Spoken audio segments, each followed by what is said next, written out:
boa tarde. No Sem Censura de hoje, nós vamos falar do brutal assassinato da vereadora do PSOL, a Marielle Franco. Mas vamos falar também de distúrbios alimentares, do projeto social, Meninos de Luz e de música. Nossos convidados são Humberto Adami, que é advogado, presidente da Comissão da Verdade da Escravidão Negra da OAB, e ele vem conversar conosco sobre o assassinato da vereadora do PSOL, Marielle Franco, na noite de ontem aqui no Rio, lá pertinho daqui. Ela saiu aqui atrás da Rua dos Inválidos e foi ser executada ali perto do Detran, na Avenida Presidente Vargas, um pouco naquela... No Estácio, por ali. Prazer em tê-lo aqui de novo. Tudo meu. O assunto é brabíssimo. Num momento tão delicado, tão triste e tão ruim para a sociedade brasileira. E tão surpreendente, né? Impensável. Se alguém estava querendo uma vítima, uma mártir da intervenção, já temos a primeira.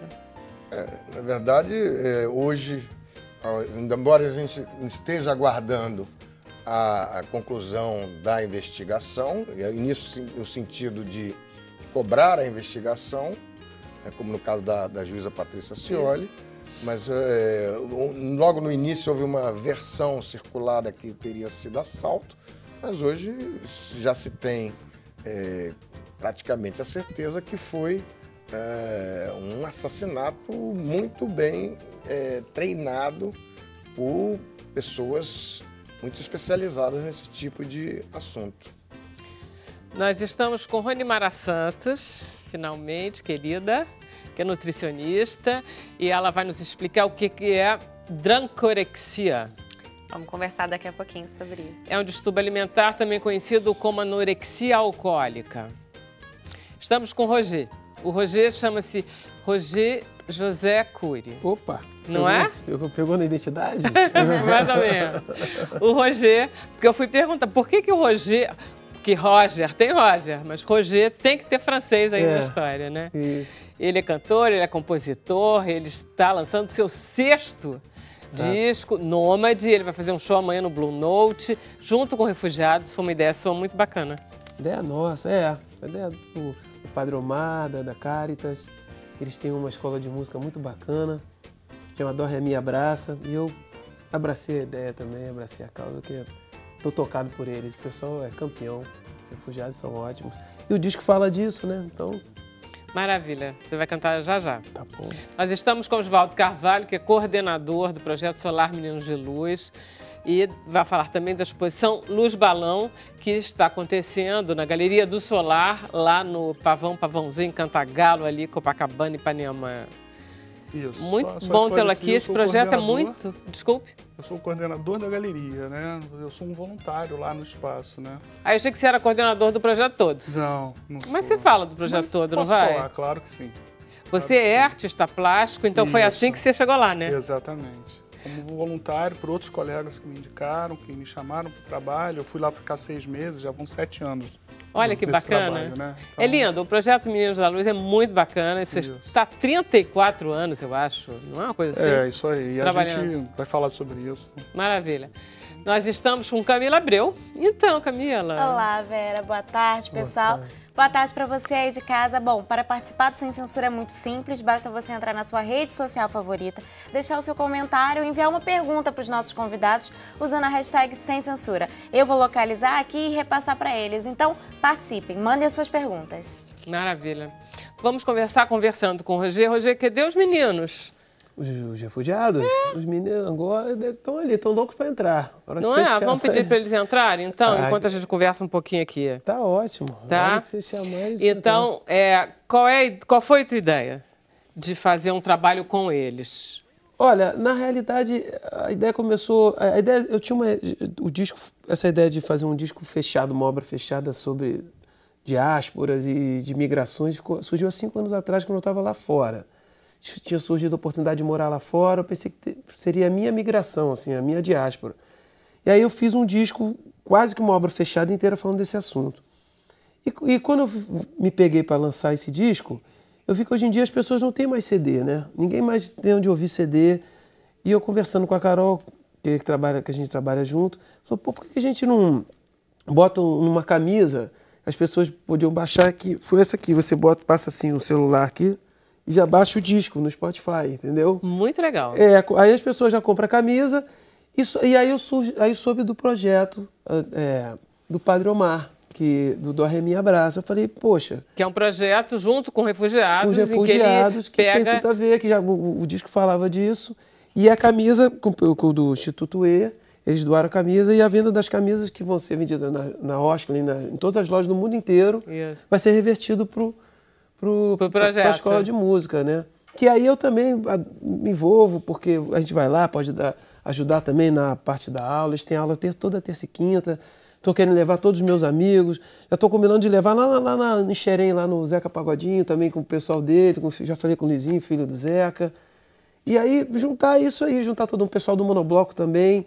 Tem um pessoal também que eles ajudam.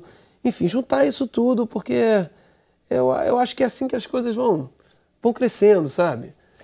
No fundo, a gente ganha mais do que todo mundo. Além do que trabalhar com música, é uma delícia. Você saber que... E eles devem adorar também, né? É uma forma de inserir eles também, né? Porque eu acho que imagina você sair do teu país, ser obrigado a sair do teu país por causa de uma guerra, você deixa tudo para trás, sua dignidade, né? Falta de respeito total. Aí, eu acho que a gente tem que abraçar essas pessoas, é o mínimo, assim, dar carinho, sabe? Dar o mínimo de dignidade mesmo. Então, eu acho que... E no final das contas, Vera, a gente recebe mais do que eles, sabe? A gente ganha mais do que eles. A cara do Oswaldo concordando inteiramente. Não é? Você isso, que trabalha, exatamente isso que a gente ganha mais, porque só de estar envolvido... experiência, né? Que está 7 anos lá, foi passar 6 meses. Essa energia, né? A gente cresce com isso. Então, aí, qual era a tua ideia de começar, já que os meninos não estão aqui, que eles vão deixar aparecer no final, qual era a tua ideia dessa primeira música para você cantar? Olha, eu ia cantar uma música devido ao acontecimento de ontem. Da Marielle. Eu queria cantar uma música, uma parceria com a Arlindo Cruz, que fala de mais uma, de mais uma bala se perdeu, mais um soldado que caiu. Essas notícias que a gente não aguenta mais uma notícia dessa, que no fundo a gente merece um Brasil bem melhor. Não é nem desse meu disco que eu vou lançar, mas devido a esse fato aí, eu me sinto na responsabilidade, na necessidade de cantar essa música. Maravilha. Então vai lá. É de qual CD esse daí? Esse é do Brenguelé. Do Brenguelé? Do Brenguelé. Eu gostei muito, porque o Brenguelé tem o baile, né, que tem o CD e o DVD. Essa história de CD e DVD, ó, é muito bom. Então, pode aí. Mais uma.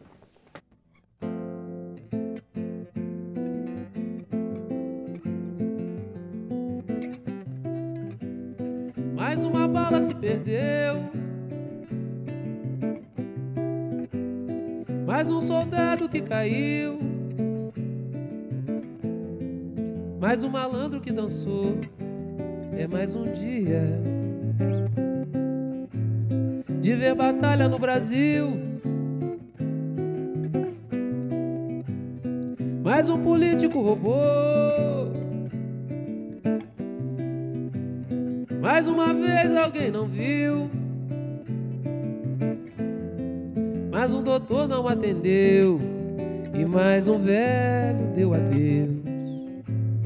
Em pé nas filas do Brasil, mais um gol anulado, mais um banho pingado, mais um pai de família correndo atrás de um pouco de arroz, de feijão e de paz, mais um jovem sem vida, outra alma vendida, mais uma notícia que eu já sei de cor.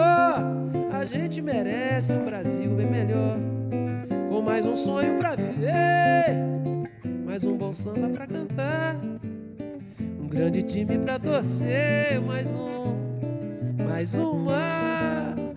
uma festa pra fazer, mais um bebê que vai chegar, mais um motivo pra beber, então garçom, mais uma.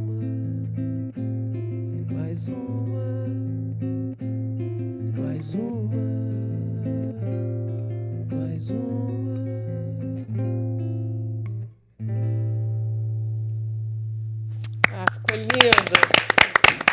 Ficou lindo, Rogério, ficou muito bonito, muito adequado ela. Obrigado. Muito linda. Arlindo vai bem? Mais ou menos. Vai indo, né? Vai indo. Faz um ano, sábado faz um ano do acidente dele, do AVC. Morro de saudade dele, mas o AVC foi bem brabo, né? Foi bem... Mas ele tá lá resistindo. Tá lá, força. E a gente tá esperando ele aqui. Você sempre gostou dessa coisa de roda de samba? Sempre gostei de samba, sim. Sempre fui apaixonado por samba. O carioca, músico carioca, é uma escola. O samba é uma escola que você tem que... Inevitavelmente, a gente... Mesmo quem não tá envolvido com isso, porque o samba é muito forte aqui, principalmente no Rio de Janeiro. Tem sua apoteose no Carnaval. E hoje em dia, com esses blocos, né? Tá todo mundo... É muito forte, é uma cultura... No Carnaval, você falou do monobloco, você sabe que monobloco é isso? Eu já fiz muita música monobloco, eu fiz muita música... Olha, eu vou te ser sincero, eu não gosto de bloco de folia, eu gosto de tocar. Minha história... Eu nunca fui porque você está bloco. muito mais ligado à roda de samba, ao samba... Eu gosto disso, de compor para os Isso. blocos, fazer isso é mais a minha praia. Agora, sair de sair por festa... Inclusive, eu já estourei a idade. Né? Ah, é? Tem prazo? Não, eu acho. Não, acho que não. Mas é que eu nunca tive. Tá tirando onda, tá tirando ondinha, né? Pode ser, mas eu também não tenho muito. Mas eu acho que... Assim, por exemplo, minha sogra adora até hoje. Eu acho, exatamente, esse negócio de estourar a idade não tem nada a ver na realidade, mas... Vamos aí ao serviço do show. Bacana. É sexta-feira, amanhã, no Blue Note, a partir de 10 horas da noite. Vai ter a participação do pessoal da Do Re Mi Abraça. Espero vocês lá. Quem que puder ir. O Blue Note fica ali... O Blue Note fica na Lagoa, no Lagum, né? Onde era o Miranda. Onde era o Miranda. E tá muito bacana, todo mundo tá adorando tocar lá. Tá maravilhoso. O palco agora mudou de lugar, tá lá a casa inteira. O Miranda tinha aquele problema que em certos lugares você não conseguia enxergar o palco, né? Agora tá no... Tinha uma coluna, né? Tinha uma coluna, agora tá no grandão, assim, o som é maravilhoso. Justamente por isso que eu quis fazer lá também, o acesso é bom. Esse teu repertório vai ser só do CD? Não, a gente acaba tocando as outras coisas também. Toca o Remédio pro Veneno, que você falou. Faça isso, tô indo lá ver. Toca várias canções. Acaba que você não para, mas eu vou tocar quase... Eles são 10 músicas, né? Eu vou tocar quase na íntegra. Você vai tocar com quem? Os meninos fazem banda ou eles fazem... Não, eles vão fazer uma participação uma hora no show, né? Mas a banda tem o Marlon, o Sete, tem o Matheus, tem o Renato Braz, André Siqueira, Rodrigo Tavares, Dirceu Leite. É um maior bandão, banda grande. Máquina de swing, me orgulha muito trabalhar com eles. É a Banda Vera? Banda Vera, você conhece, Vera? Banda Vera é a banda que tem 20 anos já. Pois é, mas eu gostei do nome. Lógico. Xará de banda. Pois é. Então tá, no final você vai cantar com eles, que eles aí vêm. Exatamente, a Diáspora Negra. Aí a Diáspora Negra. Que tá Maravilha. Vamos conversar um pouquinho com o Humberto sobre essa homenagem, enfim, que o Roger fez a Marielle e que está todo mundo muito assustado com essa morte da Marielle porque a gente não está conseguindo entender.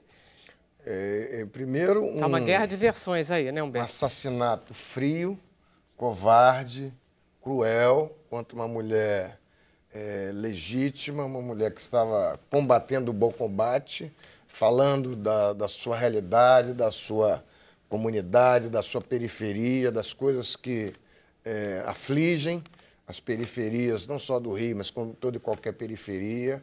Uma vereadora jovem, no primeiro mandato, aqui na Câmara de Vereadores do Rio de Janeiro, como muitas mulheres negras se elegeram nas últimas eleições, e que é abatida da vida brutalmente, de uma forma que é uma bofetada na sociedade brasileira, no Estado democrático de direito, porque se você emite opiniões, você pode ser simplesmente tirado do momento político e da vida, né?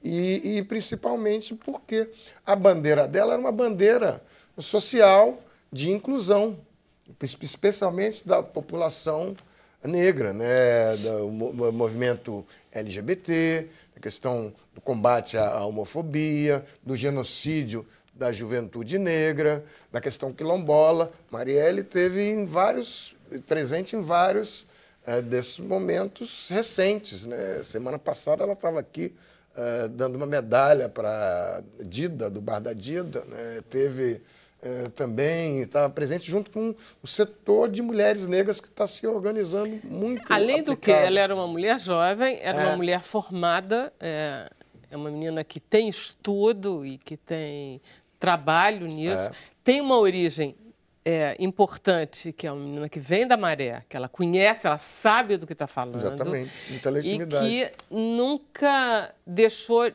de vincular todas essas coisas. Ela é negra, ela é mulher, e, além disso, ela era bonita, muito jovem, ativa.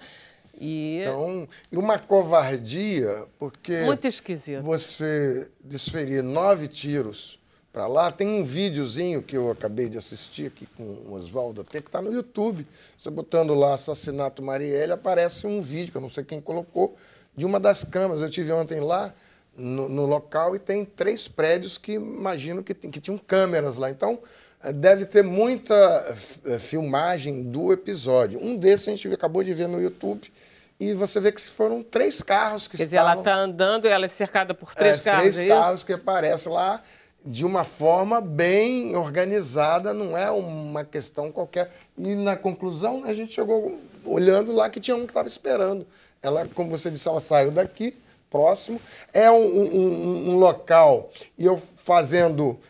eu acabei de soltar uma nota pela Comissão da Verdade da Escravidão Negra, tanto do Conselho Federal quanto da Seccional da OAB do Rio de Janeiro, que eu estou presidindo ambas, e fazer a ligação com a reparação da escravidão, que é a luta. Aqui a população afrodescendente vem sendo colocada desde o tempo da escravidão, né, que é de morte, de desrespeito aos seus direitos mínimos e de violência, especialmente com as mulheres negras, mas principalmente com a vida da população afrodescendente há 350 anos, que o Brasil não dá uma solução para isso e que a todo momento nós temos que fazer essa ligação com a reparação da escravidão. Ali, inclusive, é próximo ao Cais do Valongo, que recentemente teve a sua candidatura a Patrimônio da Humanidade pela Unesco, foi o local por onde mais negros e negras entraram nas Américas e é próximo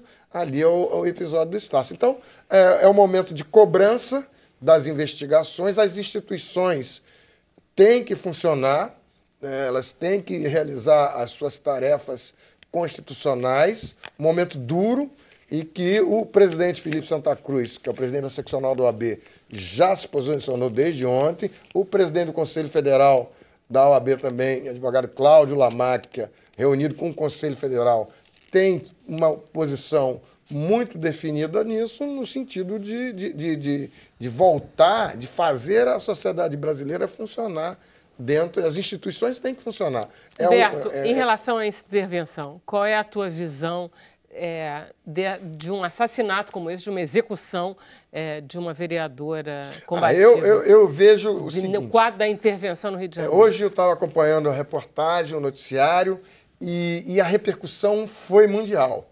Você vê os grandes jornais internacionais, The Guardian, o Clarim, há uma manifestação na Bélgica, uma manifestação mundial. Então, se queriam calar a voz da vereadora Marielle Franco, isso vai ser exatamente o contrário, porque eu acabei de vir daqui da Cinelândia, que passa desde 11 horas da manhã, está lá a população no luto, na dor, nesse sentimento de desassombro, que uma tragédia dessa que acontece de uma hora para outra, as pessoas estão lá chorando, estão lá fazendo o seu luto, e sai de lá e começou a passeata e eu não continuei e vim para cá.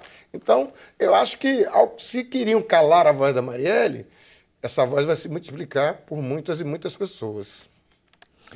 Você acha que isso é um passo para frente ou um passo para trás em relação ao que a gente está enfrentando? Tudo que é morte é um sentimento de perda imediato, mas, ao mesmo tempo, a multiplicação da voz vai forçar a ter uma solução. Nos outros casos em que aconteceu esse tipo de repercussão, não é que os casos... Todo dia tem assassinato e morte no noticiário do Rio. E não se consegue a investigação e a solução dos casos. Então, não é porque foi apenas a morte da vereadora que é mais importante do que a morte de todos que tenham sido assassinados e que têm morrido nessa guerra que ocorre dia a dia, no cotidiano do Rio de Janeiro. Mas é que esse tipo de repercussão ela vai obrigar a ter um tipo de solução. A força de intervenção está desafiada a dar, porque é exatamente aqueles que não querem qualquer tipo de estar dentro da lei e da ordem que estão se mobilizando. Pelo vídeo que a gente viu, são 3 carros andando em formação especial. Eu acho que tem esse sentido, sim. A gente vai ter que ver agora, entendeu? Tudo que se fala a respeito do baixo poder investigativo da nossa polícia, isso vai ter que começar a ser mostrado. Quer dizer, a gente vai precisar de ter provas de que o Rio de Janeiro tem condições de investigar um crime como esse. O Freixo, ela foi assessora parlamentar do Freixo antes de se eleger, né? Da equipe dele. Então, ela tem uma pessoa que tem uma prática, ela conhece o universo da política, e ele falou isso, que eu acho... E eu acho que, quando ele fala isso, eu acho que a coisa mais importante em termos de sociedade brasileira é que a gente está no ano eleitoral em que a gente precisa e a gente não sabe em quem a gente vota, a gente perdeu uma pessoa que a gente poderia eleger. Uma outra coisa que é interessante se ressaltar são os riscos das pessoas, dos defensores dos direitos humanos, o risco pessoal. É importante que esse episódio sirva também para alertar que as pessoas que defendem direitos humanos, elas têm que tomar as precauções devidas e não estarem propícias a esse tipo de coisa. Agora, isso é uma loucura. Né? Essa menina, ela não estava com nenhum tipo de ameaça. Porque ela estava sem nenhum tipo de escolta. Não. Ela estava com o motorista desarmado. Inclusive, o deputado Freixo falou ontem, mas não tinha nenhuma ameaça. Mas é preciso, então, que não só os políticos, mas os porque o Freixo tem ameaças concretas, ele anda com dele anda com segurança. Mas é preciso também se chama a atenção para que o risco que as pessoas que defendem direitos humanos, elas correm independente de estarem sendo ameaçadas de pronto. Então, isso causa uma perplexidade, um chamado coletivo para as pessoas que defendem direitos humanos para que tenham precauções básicas. Embora, pelo filme que eu vi, é um filme, é uma coisa muito profissional, né, de você ter um cerco com 3 carros ali e uma mulher, uma covardia absoluta, uma mulher indefesa e darem 4 tiros na cabeça. Não, apenas na cabeça, 3 do motorista e são 9 ao todo. Quer dizer, realmente é impecável.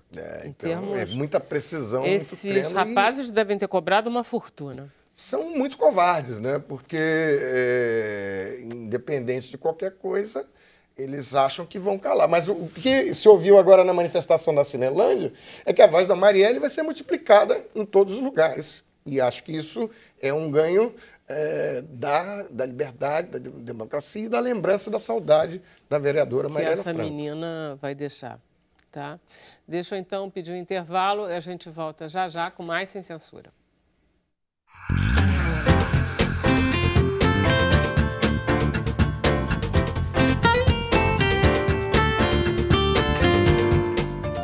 Estamos de volta com Sem Censura. Deixa eu passar a palavra para a Camila, que deve ter perguntas, comentários, então. Isso. Temos uma pergunta que está ecoando pela internet, que é quem matou Marielle, né? Ótima pergunta. Mas a Vivian, ela também pergunta como o Estado protege a vida dos que lutam pelos direitos humanos. Você estava dizendo, mas existe alguma ação? O Estado tem, por exemplo, o vereador Freixo, ele anda com 6 seguranças, então ele tem uma proteção que é necessária, porque ele já fez muito desse tipo de denúncias. Agora, as pessoas também podem desenvolver os seus próprios cuidados, que é o cuidado que todo morador do Rio de Janeiro já tem ao andar em certos lugares. Você hoje anda aqui como se você estivesse numa cidade de guerra. E em alguns trechos da cidade você toma cuidado para não entrar, você não anda sozinho, isso tudo acontece. Então, os defensores de direitos humanos, mesmo fora do Rio, eles passam a adotar, especialmente num tempo que parece que você está ressuscitando a Idade Média, algumas coisas que vêm surgindo no país nos últimos tempos, você leva a crer que há uma divisão muito grande e a violência campeia. Então é preciso tomar muito cuidado. Mas não só os cuidados do Estado, mas os cuidados próprios. E o que a morte da vereadora Marielle nos mostra que nós precisamos redobrar esses cuidados, né, para ficar vivos. Meu Deus. Tá? Vamos conversar um pouquinho com Ronimara. Eu fico achando, eu estava conversando com a Luciana Barreto hoje, que é a nossa colega aqui da televisão, e ela estava dizendo que a gente não pode esquecer que ela é mulher. E é verdade, ela não é uma vereadora do PSOL combativa, que vem da Maré, não sei o quê. Não, ela é mulher também. Negra. E as mulheres são muito mais vítimas de violência do que os homens. E ela é mais uma vítima, quer dizer, tem ao quadrado no nome dela. Na nota que eu fiz, eu digo, a cúpula recente do Poder Legislativo e do Poder Executivo do Estado está toda na cadeia, recente. E nenhum deles teve que enfrentar um tipo de atentado à vida, né, com esse grau de violência de 9 tiros, perdendo a vida, enquanto uma mulher sozinha no carro, né, apenas com o motorista lá, sofre uma violência dessa fatal e que não atinge a todo mundo, a comoção é absoluta, total. Hoje eu estava vendo também o ministro Fux, na abertura do Tribunal Superior Eleitoral, parou, fez um momento de solidariedade. Então, isso repercutiu mundialmente. Eu acho que a sociedade tem que ficar em cima desse tema até que sejam apontados os culpados disso, da mesma forma como foram apontados os culpados do assassinato da juíza Patrícia Scioli, que é onde a polícia montou. Você se lembra que ela montou todo o trajeto dos carros que vinham. É engraçado, 20 né? a 30 Como a gente, minutos. uma lembrou a outra muito nitidamente. E a investigação trouxe o trajeto dos carros muito tempo antes, 20 minutos antes, através do circuito de câmeras. Então, se conseguiram lá, vão conseguir aqui também. A gente tem que ficar em cima. Ronimara, olha só. Quer dizer que essa história de ficar bebendo e não comendo não dá certo? Não, Vera. É um problema, inclusive, né? É um tipo de transtorno alimentar difícil da gente diagnosticar. É uma coisa mais moderna, sempre existiu? É uma coisa que está meio na moda para as meninas emagrecerem? Acho que o papel da mídia tem muita influência nisso. Hoje em dia a gente tem uma cultura, um corpo que nunca é o perfeito, sempre tem um novo padrão que a gente está buscando e isso mexe muito com a cabeça, principalmente das meninas, das adolescentes. Acho que a gente aumentou, talvez, o número de reportes sobre esses casos, né? E o olhar também em cima disso. Mas ainda qualquer transtorno alimentar é muito difícil da gente diagnosticar. Precisa de uma equipe envolvida, não só o nutricionista, mas o psicólogo, o psiquiatra. É realmente bem difícil da gente encontrar. Mas a gente parece que é um recurso ilimitado. Que quanto mais tem distúrbio alimentar, mais tem. Por exemplo, anorexia, a gente começa a se acostumar com a ideia de que é, fica preocupado. Bulimia também. De repente, anorexia alcoólica, que caracteriza a anorexia alcoólica? Bom, a anorexia por si só já é o fato da pessoa não querer comer, né? Por questões de autoimagem. Então, ela tem uma imagem distorcida do próprio corpo e ela não quer se alimentar porque ela entende que precisa emagrecer um pouco mais. Então, isso já é o quadro de anorexia. A anorexia alcoólica é a associação disso com o consumo de bebida alcoólica. Mas álcool engorda?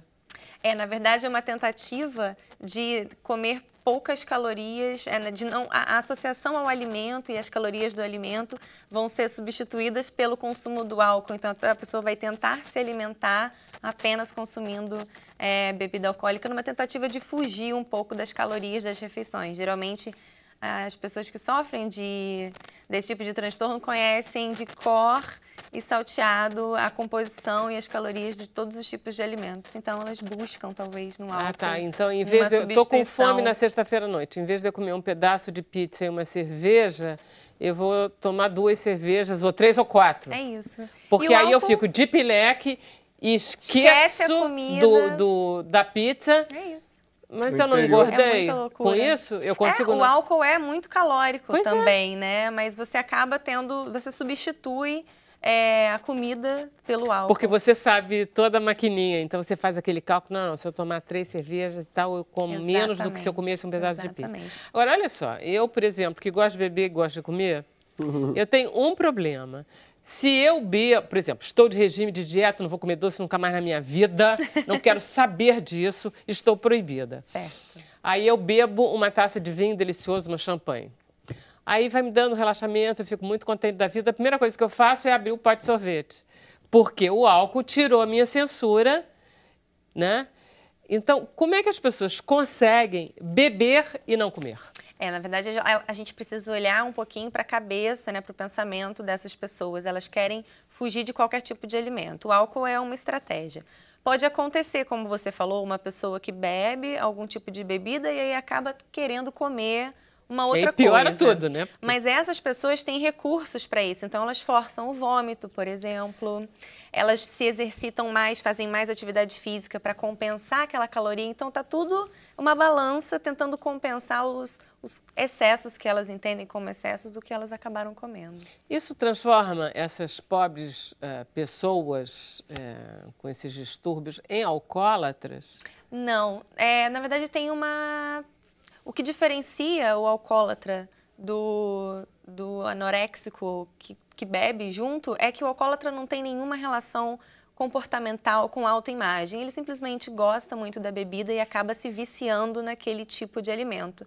A pessoa que tem anorexia, não. O álcool é só mais uma estratégia para ele não consumir comida e para ele ficar com o padrão de corpo que ele entende que é o perfeito para ele. Ah, tá, entendi. Então ele precisa, na verdade, baixar um pouco a ansiedade que a falta da comida faz. O álcool é como se fosse uma estratégia para ele não comer e para ele esquecer da comida, porque aí acaba ficando um pouco bêbado, esquece que tem que comer, enfim, mais uma estratégia de fuga dessas pessoas. No interior tem uma expressão que chama-se comer água. Não sei se está... Vamos ali comer água. Comer água na Bahia, né? Na Bahia é isso, comer água.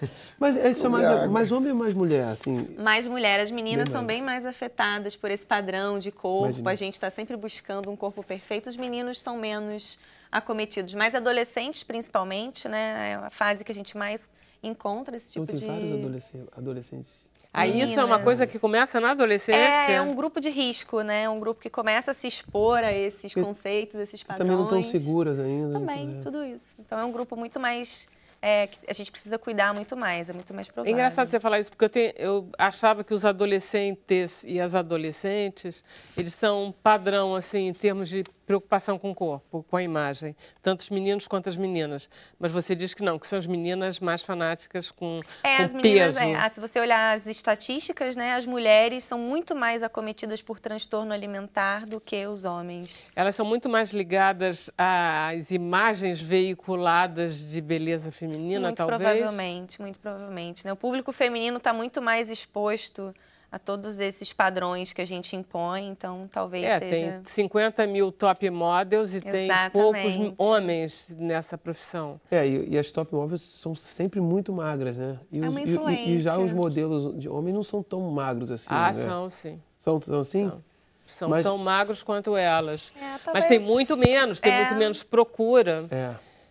Então, eles não durante muito tempo, a mulher era valorizada também pela beleza, né? Sim. Então, acho que acaba influenciando muito a busca das meninas ainda nesse padrão perfeito que não existe, né? Começam na adolescência já olhando, né? Enfim, e aí acabam sendo expostas a todos esses modelos que a sociedade impõe, e aí começam os transtornos, porque elas querem comer, mas querem ficar muito magras. Tem também um fundo psicológico também, né? Tem que ter uma predisposição. Por isso que tem que ser acompanhado com outros profissionais, porque vai depender muito. Você sabe que eu li uma frase de a pessoa perfeita para esse tipo de... Eu me identifiquei totalmente. Quer ver? A pessoa perfeita desse distúrbio é mulher de idade, universitária, passa fome o dia inteiro e fica bêbada de noite. Se identificou, Vera? Eu me identifiquei totalmente. Não que eu faça fome, né? isso, mas... E sem fome, né? Mas a mulher de idade universitária que passa fome e depois bebe de noite, assim, para dar uma relaxada, aí eu digo, pronto, pronto. Não tem que ter uma questão também de imagem corporal envolvida nisso, Tem que né? ter, Tem. tem. Não necessariamente só o consumo de bebida alcoólica. Mas o que ela diz é que tem a vontade, a preocupação em não engordar. E não engordar. Não, tem a mania, vira não, o problema é a distorção. Ela não consegue se ver no espelho, Sim. nem quando tá magra. Exatamente. Isso é que é terrível. Né? A menina tá com 20 quilos e tá se não tem achando fim, gorda. exatamente. Quer dizer, se come uma barra de chocolate, aí tem que vomitar porque vai ficar obesa realmente. Força o vômito, né? faz mais exercício, é complicado. Tem casos que as meninas ficam tão desnutridas que a gente não consegue reverter o caso. Então, tratar um anoréxico é muito complicado, é muito difícil mesmo. Porque você está com pessoas desnutridas... Que não querem comer, E que não querem comer. Você coloca sonda quando eles não querem se alimentar pela boca, você passa uma sonda e eles retiram a sonda quando eles estão sozinhos. Eles realmente não querem ingerir qualquer tipo de caloria, não querem engordar. Então, e o álcool é muito calórico, mas não tem nenhum nutriente, tipo, nutriente zero. Zero. Né? Então, tem um perigo ainda maior, quer dizer, você fica desnutrido mais rápido. Com certeza, porque é uma caloria, a gente chama de caloria vazia. Você não tem nenhum nutriente, então além da falta de energia, você começa a sofrer problemas de falta de nutrientes, de vitaminas, de minerais. Isso vai complicando cada vez mais o quadro. Agora, isso realmente não é caso de nutricionista, né? Somente a gente sozinho não consegue. A gente precisa de uma equipe, um médico, um psiquiatra, um psicólogo, um terapeuta. É uma equipe que vai dar conta mesmo de reverter o quadro dessas meninas. Esse quadro? É muito difícil de diagnosticar, talvez tenha mais do que a gente imagine. Mas chegar até a gente são poucos. Às vezes os pais... Quem é que leva até vocês? Geralmente os psicólogos, os psiquiatras encaminham, porque geralmente chegam para eles, eles identificam, eles é quem fazem esse tipo de diagnóstico, né? Não é o nutricionista, a gente dá um suporte no tratamento. Então, a gente acaba recebendo esse tipo de paciente através desses médicos e psicólogos. E aí demora muito tempo? Você conhece algum caso de cura? Não, tem casos de cura, sim. E o tempo depende muito do perfil da pessoa, né? O quanto que ela vai aceitar o tratamento, o quanto que ela está amparada, o quanto que ela quer mesmo se convencer de que aquilo realmente ela precisa mudar. Então, o tempo não é pouco tempo. Então, geralmente, até para reverter um quadro de desnutrição pura e simples já é muito complicado. Então, uma desnutrição associada a um transtorno, né, mental, aí é um pouquinho mais difícil ainda. Então, Animara, isso acontece com meninas ricas e meninas pobres? Com certeza. Todas as meninas, elas são expostas a... Não tem nada a ver com classe social? Não. É muito difícil colocar isso dentro de uma única classe social, porque os fatores a que elas são expostas são muito semelhantes. Talvez uns mais, outros menos, mas o fato de serem meninas e correr atrás desses padrões. Hoje em dia, com as redes sociais, então, né, todo mundo tem acesso a um celular, tem uma blogueira que está falando alguma coisa. Você falou que há casos de cura. E reincidências são altas? São. É esse o problema da cura, porque a gente trata, conserta, depois ela acaba tendo uma recaída. Então, é um perfil, é uma paciente que tem que ser acompanhada durante algum tempo para você garantir que isso não vai acontecer. Não basta dar alta, né? Não. Ela sempre vai precisar de apoio, de suporte, seja da família, seja do companheiro, quando já for uma mulher adulta, enfim, vai sempre precisar de alguém perto para orientar. E o que pode parecer que e ficar misturado, assim, os sintomas que as pessoas comuns têm que não pode ser parecido com essa doença e que não seja exatamente, fique mascarado. Né? Que mascare ou que seja um falso positivo? Que você possa, no dia a dia, não, ela está querendo não comer, ou ela só quer beber, como a Vera falou, e na verdade é a doença. Sim, acho que a gente pode olhar a preocupação excessiva com a comida e com quantidades. Eles comem muito pouco, eles sabem a caloria de tudo, então quando você notar que está se negando a comer ou fazendo trocas, isso também pode acontecer.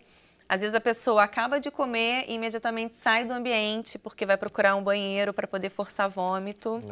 Ou uma pessoa que gasta muito tempo em atividade física, fica o dia todo na academia, não come quase nada, está o dia todo fazendo exercício, também a gente pode desconfiar, enfim, isolamento, isso tudo a gente pode olhar. Existem muito mais transtornos do que a nossa mente imagina, né? Com certeza, Vera. Gente, vamos fazer um intervalo, a gente volta já já com mais Sem Censura.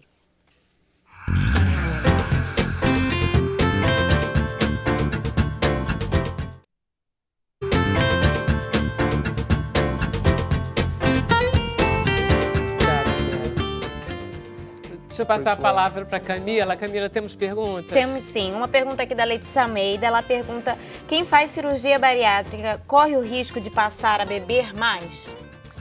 Não necessariamente é a cirurgia, mas quando você volta de uma bariátrica, o pós-operatório é muito complicado. A pessoa tem que comer muito pouco em relação ao que ela estava acostumada.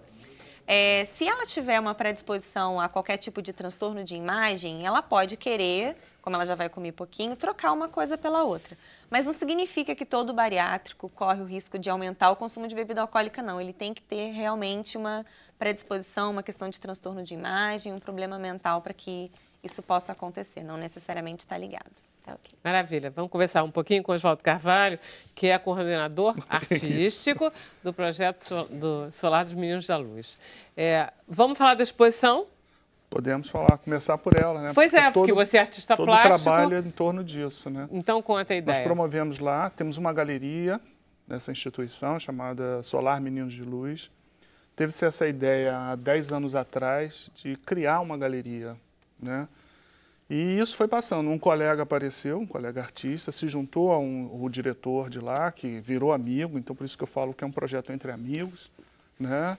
Esse colega não pôde, aí me chamou para ficar um período, olha, tem um período disso para fazer, eu não estou podendo, você pode fazer. Aí eu fui, experimentei, gostei, no ano seguinte eu já estava totalmente envolvido no projeto. E aí a gente vem trazendo regularmente exposições, a gente não para, não tem férias, né, disso, sempre tem uma exposição. E a mais recente é agora, chamada Luz Balão, com a curadoria da Marisa Flora de César. Eu sou o coordenador nesse momento, né? Ou seja, eu só oriento como fazer, como chegar, né? Porque as pessoas, muita gente às vezes moram ali do lado, nem conhece, muitos artistas que chegaram lá dessa exposição são vizinhos ali da instituição e não conheciam o trabalho da instituição, muito menos a galeria. Na realidade, a galeria, o foco dela é voltado para a comunidade. A gente trabalha pensando nisso, o que a gente está trazendo para as pessoas aqui. Que elas têm uma galeria de... Mas está bem no começo, né, da subida. Já é quase, né, que na virada lá para Ipanema. Quem vem por Copacabana, que São Romão, né? Você pega e vai subindo, né? Na São Romão. Na São Romão, a galeria fica no número 146, né? Você pode ir tanto pela Sá Ferreira quanto ali pela Gomes Carneiro ali atrás, isso, não pode? Vai contornando isso. Vai cair lá atrás no batalhão lá da bombeira, aquele pedaço todo.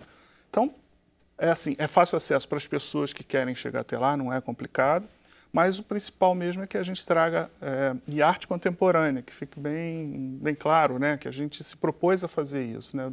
Vamos levar desse jeito, sem receio se a gente está levando alguma coisa, sem preconceito de dizer que isso é muito, isso é demais, isso passa. Não. É arte. É arte, exatamente. E quando a gente chegou com o projeto, era bem assim comum de ver uma criança passar e virar e perguntar, tio, o que é isso?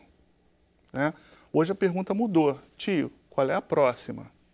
Sabe? Eles já estão tão ligados, aquilo já faz parte do cotidiano então tem deles. sempre uma exposição de arte contemporânea. Em geral, a gente faz Solar. 7 exposições por ano. Então eu sempre começo com uma exposição de artistas.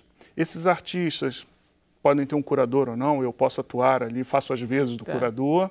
E a gente tem uma proposta que a gente traz para a exposição mesmo, como se fosse um museu, um espaço público, né? Depois disso, eles fazem oficinas de arte para os alunos da instituição. A produção desses alunos vira uma nova exposição, que é o olhar deles sobre aquela exposição que estava ali, mas a realidade deles, o que eles pegam daquilo ali que eles podem transformar. Você trouxe um vídeo, não trouxe? Deixa a gente mostrar o vídeo, porque aí a gente já tem uma ideia mais precisa do que é. A gente pode passar o vídeo, Emília? Agora ou é... Vamos pôr. Que aí a gente tem uma ideia concreta do que é. Olha lá. Você pode comentar porque eu acho que está sem áudio, não é? Essa é a exposição que está lá agora. Olha que lindo. Isso. Esse é o nosso espaço.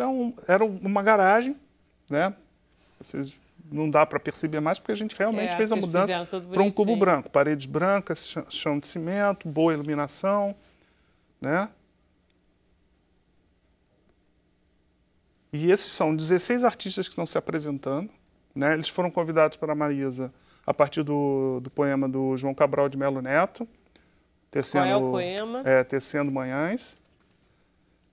Tecendo Amanhã, né? Que no final tem um dos versos diz Luz Balão. E ela pegou esse mote, Luz Balão, e fez o convite a outros artistas. E os artistas, a partir de uma frase dela, foram tecendo, né? Essa corrente de delicadeza, de trabalho, de apresentar, né? Para aquelas crianças que fossem ali, né? Trabalhos que tivessem essa relação com a manhã, com a luz. Vocês deram umas... Né? Tem uns temas, não é isso? Isso. Ela propõe uma palavra, vamos supor como horizonte. O artista que recebe essa palavra pensa algo com horizonte como linha, horizonte. Então ele propõe um trabalho a partir da linha e ele convida o outro artista a participar. E dá a esse outro artista uma outra palavra. E assim foi feito e nós terminamos, paramos num ponto, até 16, porque também não dá para colocar muita gente, paramos nesse ponto e deixamos, né, linhas soltas que serão passadas então para os alunos. E os alunos vão desenvolver a exposição deles como se fosse uma corrente disso. Isso não termina ali. E as suas palavras que sobraram no final, eles vão começar a trabalhar também e fazer a mesma coisa, entendeu? Quer dizer, os 16 artistas que estão expondo, eles vão fazer 16 oficinas ou nem todos fazem? Nem todos fazem, porque a gente tem um grupo, a gente reserva, porque também não posso tirar todos os alunos de sala de aula para ficarem fazendo oficinas, né? Eles fazem num período específico, já visitaram a exposição, já conhecem, já sabem aquilo de cor. Você pode falar, pode perguntar. Tem aluno hoje que traz o pai e explica a exposição, né? Vai lá, isso é isso, e explica aquilo tudo, né? Para eles não tem mistério. Eles vão explicar aquilo ali. Já estão inseridos naquele universo. Já. Bom, depois de 7 anos ali, eles já sabem disso de cor. Quantas crianças são? Bom, o Solar atende 430 crianças, mais ou menos, mas é desde o berçário até o ensino médio. Com aulas lá? Você tem escola? Tem a escola funcionando lá, normalmente. Além das atividades escolares normais, eles têm, porque eles ficam 10 horas lá dentro. É ensino integral. Então, assim, é um apoio para quem é da comunidade, tem que sair, tem que trabalhar. Você tem crianças para deixar no berçário? Tem um berçário. Você tem a creche. Entra às 8, sai às 18. Entra aquela coisa. Exatamente. A hora que chega lá, que dá, olha, eu preciso, tem esse diálogo entre a administração do Solar e a comunidade. Não são coisas estanques. Diz uma coisa, na hora da matrícula tem fila na porta, né? Tem sempre gente esperando, aguardando oportunidade, né? Então, é um projeto muito bem visto, né? Que tem muita... Pela comunidade, todos querem. Está muito fixo, está muito estável já, né? Tá, e, bom, são 34 anos de atuação da instituição e 26 de educação, né? É muita são 26 anos trabalhando Quantos funcionários são? São cerca de 70 funcionários e cerca de 180 voluntários. Olha só. É um orçamento de quanto, Oswaldo? Você tem noção? Eu não sei do orçamento. Essa parte eu não... Dinheiro não quer falar, a gente nunca quer falar. Essa parte, mas todo mundo pode contribuir. Você tem os amigos. A gente chama de padrinhos. Além de voluntário, eu sou padrinho. Então, a gente tem os padrinhos, que a gente chama de padrinhos de coração. Qualquer um pode entrar no site e fazer a sua inscrição, apoiar a causa que vale a pena. A gente deve, todo mundo na sociedade deve apoiar uma causa que ache justa, né? Eu acho, lá temos aulas de música também, né? Temos uma pequena orquestra que funciona lá. Tem esporte, dança. Temos um teatro lá para 400 pessoas, abriga 400 pessoas. Vale a visita. Toda terça-feira tem uma visita guiada à instituição e a visita começa dentro da exposição na galeria. Às 9 da manhã, mas pode agendar. Vocês podem é melhor telefonar. agendar do que chegar lá, né? Pode agendar, porque tem sempre alguém que vai receber. Não tem... O endereço é onde? A galeria fica na Rua São Romão, 146. A administração fica no 149, que é uma casa em frente.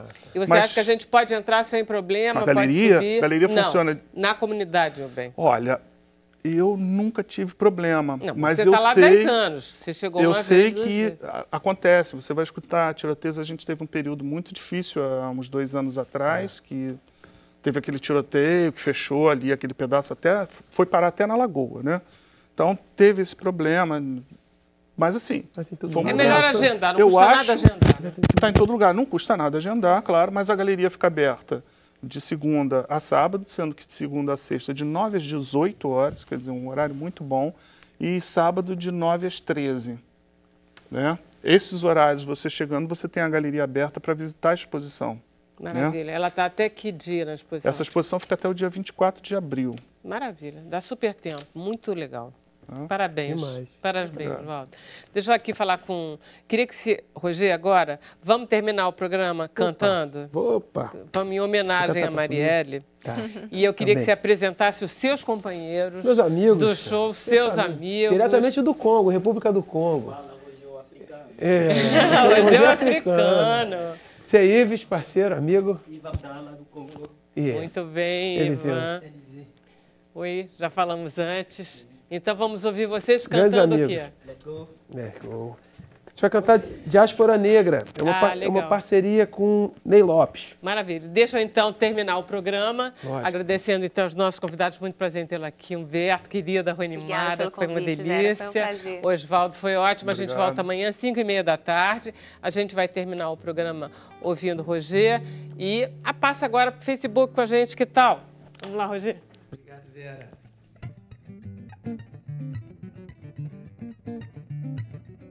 Vento que bamboleia a savana, leva areia pras águas do mar, sopra amor nas canções africanas, cantos de ir pra não mais voltar, sonhos, sinais de versos dispersos, ânsias de ancorações ancestrais, mistos de multidões e desertos, e futuros que ficam pra trás. A diáspora negra empalha, aconchega e até faz pensar,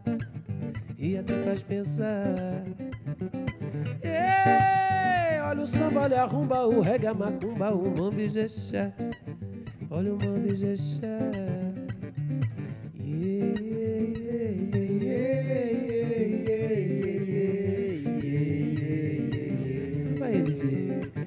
Il faut qu'on réfléchisse pour quitter nos vies. Avant on portait deux chiennes, ouais, comme deux bêtes on crève. Maintenant pas besoin de commencer à tuer. Bout de sang que mon pierre est noir. Diamant, with coton et or tu vis dans mon pays. On met fixe en désir, ils sont négros que j'ai tué des bêtises. Nous vivons dans un monde tout organisé. Le crime et le peine sont là pour stabiliser. J'ai tenté à me stabiliser. On essaie de combattre que de déterminer. Le crime et le peine, ouais, qui sont là pour nous perturber. Dans cette vie que j'ai vue, maintenant j'ai dit je vais me focaliser.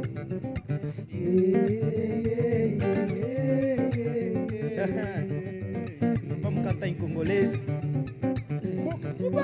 Mboka ndepasi makambo biloko mboka nanga mboka kumboko nyokolonga ya solo nzamba sala yo na kanda putu solo liloko masi ya mikanda kanisa ndenge nga na yo to balaka na kokaka ndeko kabalo yo na bambanda bako bengelanga ata ya kanda banga bituma Uya bambanda jiriso kubona yo libala okozonga na mbanda ka okozonga na lingwanda umoni ndenge lelo latima papa kobeta na yo pelisi su nyosolo yo ebebio chebio Tinga fumba na likolo bazoka na suki ya ye bebio Chebio Tinga fumba na likolo bazoka na suki ya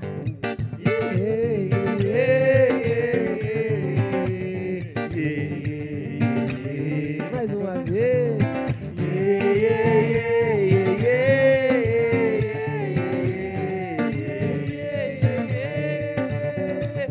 Carregando o passado na mente, olhando de frente o que ficou pra trás. Chebiô. Demais. Muito lindo, muito lindo. Demais. Vamos embora. Lindo. Vem pra cá, vocês podem vir também. Vera, já vou começando aqui as Estamos no perguntas. Facebook, manda ver. Estamos aqui ao vivo. Continuamos ao vivo no Facebook, com a participação do pessoal. A Natália, ela comentou só a música para diminuir as fronteiras e ela pergunta como é que encontra o trabalho dos outros músicos. Agora eles estão lá do Arremia Abraça, eles estão lá toda terça e quinta. E Vocês têm um vídeo também na internet, não tem? Sim, fizemos um vídeo... Fala no microfone. Sim, fizemos um vídeo contra a violência à mulher, né? É um negócio que nós vivemos aí na fuga, na África e tal.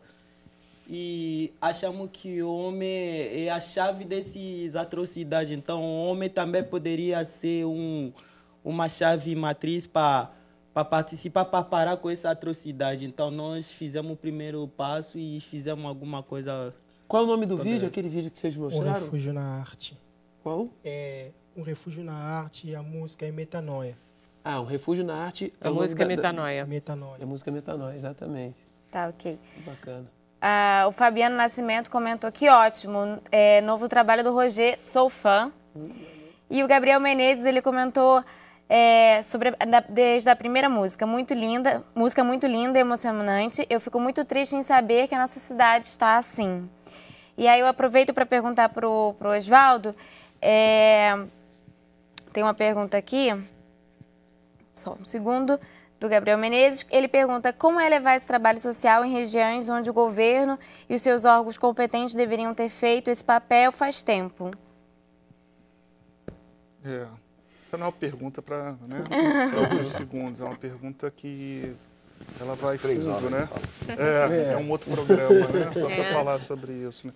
Mas é uma prática que a gente vê, de resistência, né? Todos nós aqui, em algum momento, já cruzamos com isso, já vimos isso. Né? Nós já sabemos no que isso vai dar, né? Outro dia eu conversava justamente com amigos sobre isso, que pretendem, né? Sempre vem aquela conversa de ir embora, vamos embora. Vamos embora do país, né? Agora manda ir para Portugal, né? Ir para Portugal. Esse aí, o papo era esse. Aí eu conversei muito com a minha mulher, falei, olha, eu acho que não é isso. Eu acho que não é isso. Eu acho que o barato é o que a gente faz. Eu sei, é perigoso, é difícil, mas é isso, entendeu? É isso, se todo mundo resolver, né? Vamos embora e larga, como é que fica, né? Jogar a toalha, né? É difícil imaginar, a gente estava conversando ali, Humberto e eu, como é que chegamos a esse ponto? Né? Como é que isso se deu? Né? Como é que isso aconteceu?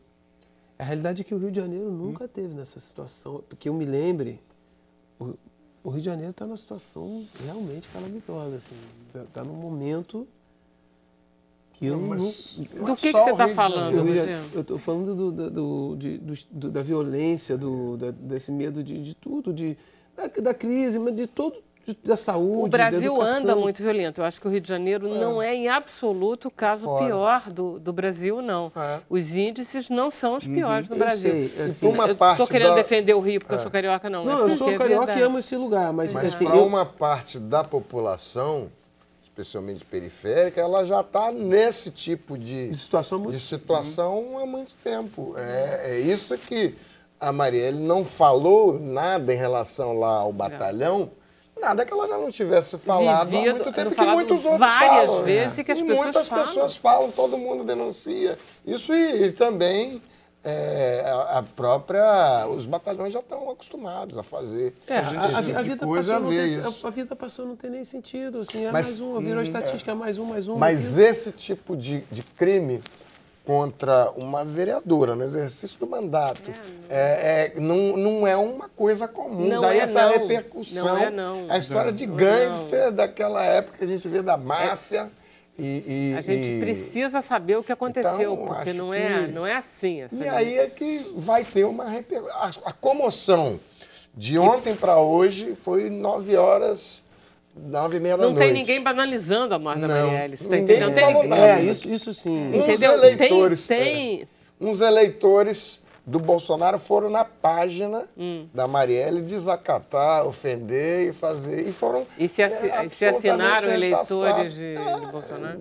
E teve um caso daquele ambientalista lá no Pará, né? No início da semana. Sim, que foi mal. Quer dizer, uma coisa aí vem outra e sabe? Sim, e aquela vai ficando notícia velha, né? Sim. E não pode, né? Como você falou da juíza. Os índices de investigação são muito baixos. Os índices de autos de resistência, inclusive, foi mencionado ontem, desse batalhão que foi denunciado pela Marielle, lá na Marielle, no 41º Batalhão, é um índice de morte por auto de resistência que é quase 40% de toda a polícia do Rio de Janeiro. Então é de alta letalidade. Né? E que coisas que ficam sem investigação. A denúncia dela 3 dias antes foi exatamente de alguém que eles mataram lá, um menino que saía da igreja e que foi assassinado, jogado na vala, e coisas que você vai ver em tudo quanto é lugar. E a tese dela exatamente era das 3 letras da UPP, da tese de mestrado dela. As 3 letras da UPP. Então, eu acho que esse assunto, e pela repercussão que aconteceu hoje no mundo inteiro, né, ela não vai ficar assim. Vai ter uma resposta muito rápida aí e vão pegar o que deveria ser em todos os casos. Em todos eles. O que deveria ser em todos. Mas é que, infelizmente, nesse caso é muito chocante. Não sei se foi possível responder. Não, acho que só para concluir onde estava a sua resposta, eu acho que a gente fica difícil hoje em dia a gente esperar alguma coisa do poder público. E por isso, assim, de qualquer coisa de poder, eu acho que a gente tem que fazer por a gente mesmo, sabe? Eu acho que nós, como carioca, eu vejo o exemplo dele, todos aqui, a gente tem que ter que tentar fazer a nossa parte e o que puder fazer mais. Eu acho, Rogério, não sei se é uma posição, eu acho que ele falou, inclusive, Humberto falou, a importância das instituições, ela continua existindo. Ele começou falando isso, né? Eu entendo. Quer dizer, a gente, evidentemente, pode estar num momento de baixa de fé nas instituições. Pô, muito, hein? Né? A gente está em baixa de fé nos políticos, mas olha a loucura que é. Essa menina é um futuro na política. Ela estava escolhendo uma profissão que ia dignificar toda a nossa falta de fé. E ela foi morta. Mas a instituição da política, ela vale, essa menina acreditava nisso. A instituição de uma polícia honesta também a gente tem que ter. São instituições que a gente precisa delas. E, além disso, a gente também tem que achar que a gente é sociedade, né? E que a gente manifestação, estavam falando lá na manifestação a Procuradora-Geral falando na federalização da investigação. Sai do Estado e entra a Polícia Federal, que tem conseguido resultados importantes aí, especialmente nos crimes de colarinho branco aí. Fala, Rogério. Não, eu acredito, mas fica difícil de acreditar. A gente acreditar na política fica difícil, acreditar na polícia, nós como cidadãos, a gente fica assim, fica perplexo. E é um jeito de se defender. Eu sei que não, de repente, é a maneira correta, mas obrigar a gente a ter fé também neles está difícil. Está difícil. Está difícil. Mas se você comparar alguns anos atrás, você tem tido muitos resultados de investigação. Olha quanta coisa que a gente não sabia. Eles começaram essas investigações dos crimes de colarinho branco. Então, quanta podridão que surgiu, tanta gente que foi presa, tanto dinheiro voando em malas, coisa que aquele negócio, a gente fica impressionado. Quer dizer, o Brasil é um país riquíssimo. Mas que talvez o que tem de dinheiro na mão de ladrão, mas aqui acontecia sem novidade. Exatamente, isso acontecia mesmo. A gente já sabia, desculpa. A gente já sabia, só não era essa quantidade. Você podia intuir, você não ficou chocado com todas as descobertas? Hoje a gente vai de surpresa em surpresa. A questão não é saber. Eu acho que a gente não duvidava que pudesse ser. Exatamente, aqui não foi nenhuma surpresa. Desculpa, eu vou ficar dando nome. Pegar a mala voando, o outro correndo. O volume de dinheiro. De repente o volume, mas o outro dizendo, eu dei o dinheiro para tal, eu falei, eu entreguei lá. Isso não existia, basicamente não. A vida inteira, a vida inteira o maluco falou, roubo mais fácil, desde criança. Desde criancinha, ele falou, roubo mais fácil. E aí? Quantidade que ele roubou, varia? A gente tinha a sensação que era só isso. A gente tinha certeza que alguma coisa não ia tão bem, mas a gente não sabia essa bagunça, toda essa quantidade de milhão, tudo movimentado. Sabia que a corrupção existia desde a época do Império. Mas você não tinha essas comprovações, as delações dizendo certas ou não. Você não tinha a Polícia Federal se dedicando a isso. E também, ou com formas às vezes ela podia se dedicar. Ela não tinha os resultados próprios. Eu acho que você mencionou o resultado da investigação, que acho que é percentual, chega a 3% de todos os crimes. Eu acho que isso ela vai avançar de um jeito que em pouco tempo nós vamos ter resultado. Até porque não existe alternativa para funcionar como sociedade, como país civilizado. Você só pode ter mesmo crença de que as coisas vão mudar e as instituições estão funcionando. Mal ou bem, as instituições estão todas funcionando.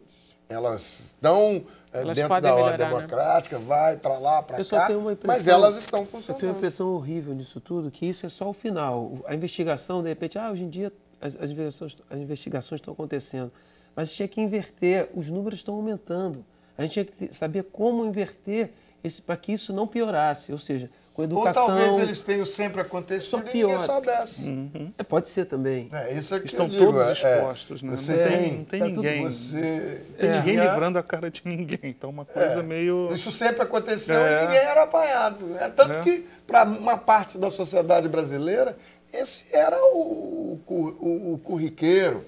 Eles fazem uso do público como se fosse privado. E isso também está tendo muita repercussão. Muita gente está tendo que mudar de setor, de ramo, porque já não tem. Esses dinheiros que estão aparecendo dessas grandes obras, Belo Monte, das hidrelétricas, isso tudo está tendo... mais repercussão do que tinha antes. E também a mudança de dinheiro, porque... As pessoas que trabalhavam para isso, uma coisa que eu acho muito interessante é como tem assalto em banco em véspera de eleição. Você viu que de um mês e meio para cá... Começaram, né? Todo isso já é corriqueiro. Você vai ter 6 meses antes, 1 ano antes da eleição, todo dia tem assalto a banco. E aí depois para de uma hora para outra. Todo mundo capitalizando. E outra coisa é aquele arrastão nas praias do Rio de Janeiro. Na véspera da eleição, começa todo fim de semana. Aí depois parece que a investigação funcionou, tudo resolveu. Ficou todo mundo apavorado, votou certinho e pronto. Muito Mas é a mesma coisa, né? Muito estranho, né? Será que a gente não saca, né? Mas uma hora... Camilinha, temos mais perguntas? Temos mais perguntas, mais sobre anorexia. Isso. Vou cortar o assunto, gente, desculpa. O endereço que ela não disse, a gente pode procurar. Então, a Jussara, ela pergunta por que a anorexia alcoólica não pode ser classificada apenas como anorexia? Bom, na verdade é um tipo de anorexia, não deixa de ser, é classificado sim como uma anorexia, mas que tem a característica de associação com álcool. Então é como se fosse uma outra classe de anorexia, mas é sim. A pessoa substitui mesmo pelo álcool. Substitui. Mas ainda é um tipo de anorexia, sim, pode ser dita como, tá? Maravilha, gente, foi um prazer tê-los aqui. Agradeço muito a presença do Humberto, da Rony, do Roger, do Osvaldo, de você e de você. Muito obrigada. Camilinha, a gente volta amanhã, 5h30. Até lá.